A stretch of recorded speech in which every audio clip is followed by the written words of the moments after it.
crime took place over 100 years ago.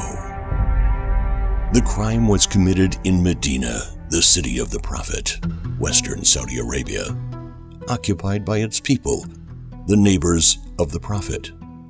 It was a beautiful and holy land that had existed in peace for many years.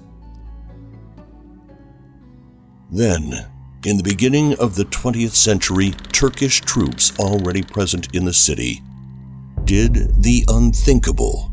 By military force and barbaric measures, they took control of Medina.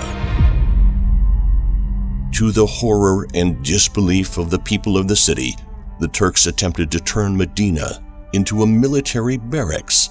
Against the will of the people, they sought to separate Medina from the Holy Harem.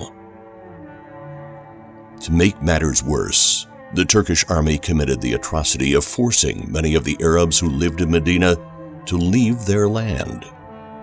The land they had grown up on, the land they had lived on their whole lives, the land of their beliefs and religion.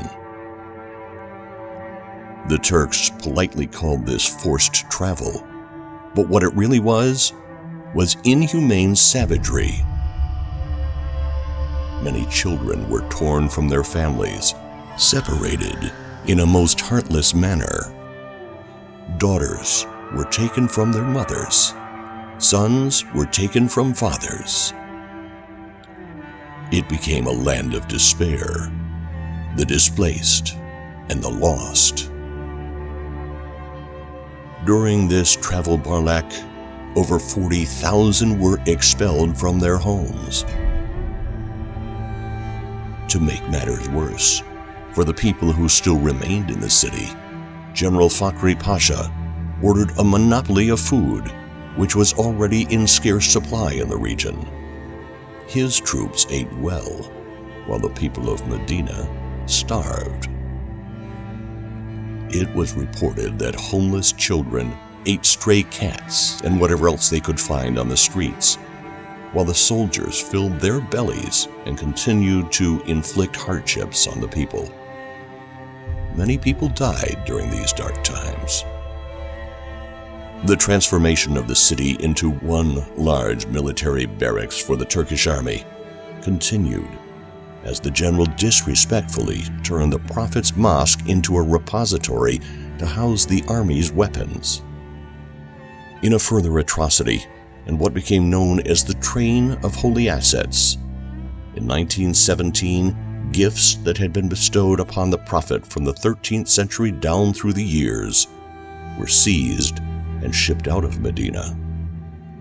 This desecration broke the hearts of the people of Medina. These treasures were sacred. They were holy, far beyond their worldly worth. These treasures were indeed the very heart of Medina and its people. The treasures stolen from Medina included antique manuscripts, jewelry, gold candlestick holders, swords, paintings, and other precious and priceless pieces, as well as the banner and machete of the Holy Prophet. This theft broke the people's hearts, but it did not break their will.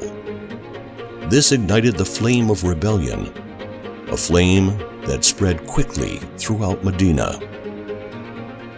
What the Turkish army feared most was a great Arab revolution rising up against Turkish occupation. The sun was now setting on the Turkish Empire. When the general was besieged by the Arab army in 1916, he threatened to blow up the Prophet's mosque. With his troops exhausted from the battle, General Fakhri Pasha was forced to concede. His men raised the white flag of surrender. History will not be kind to the Turkish army.